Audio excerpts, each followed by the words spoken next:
नाही रे. अगं तू सही देणार आहेस का नाही? नाहीतर तुझ्या लेखाची सही घेते आणि जमीन टाकते फुकून बस बोंबलत. हे माझ्या काय मरणावर टपलीच होय ग? उडग चिंदन तो धंदा अशी गत आहे तुझी. मी सगळ्यांना खपावलं बघार खपणार नाही आणि सही बी करणार नाही. अगं आहे वाईट शांततेने गोष्टी घेत जा ना ग तू. हा काय चाललंय हे तुझं?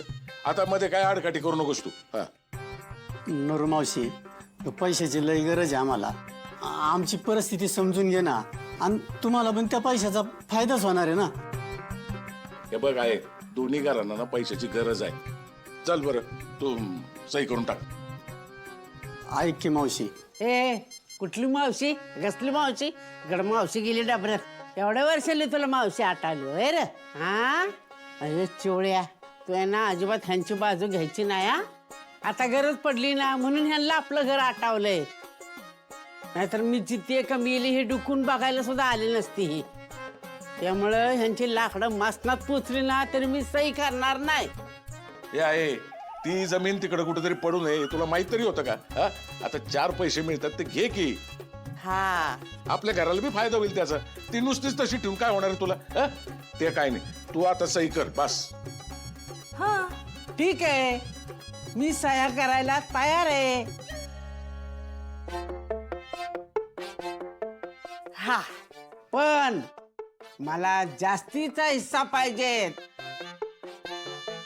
का जास्तीचा हिस्सा? तू काय महाराणी लागून गेलीस वय?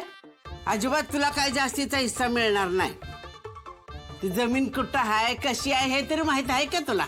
अगं मी परस्पर विकून टाकलीस तर तू काय केलं असतं ग? माझा लोक चांगल्या मनानं तुला इथं विचारायला आला आणि तू आता माज दाखवतेस वय ग? काय जमीन काय माड्यावर घेऊन जाणार आहेस का? हो जाणार आहे, वरच घेऊन जाणार आहे. बोल आता. माणसं नाही ना याड्याच्या नादाला लागावं, पण तुझ्या नादाला लागू नाही. म्हण का लागू? मी कुठं म्हणलं माझ्या नादाला लाग? मी काही तुला आवाज नाही दिलं नव्हतं माझ्या घरी ये म्हणून. अगाय आपली परिस्थिती काय, तू आई शांत घे की. ए तुझी परिस्थिती घाल तिकडे डाबऱ्यात. मोड बसवलं तुझं लवकर, तुझा डाबरा खानला, तुझं लागलं दार, तुझं मोड गेलं मसनात. परिस्थिती अरे ती हे ना ह्याच परिस्थितीचा फायदा घेते आपल्या. पण मी पण खमके बघतेच ना कशी सही देत नाही ती.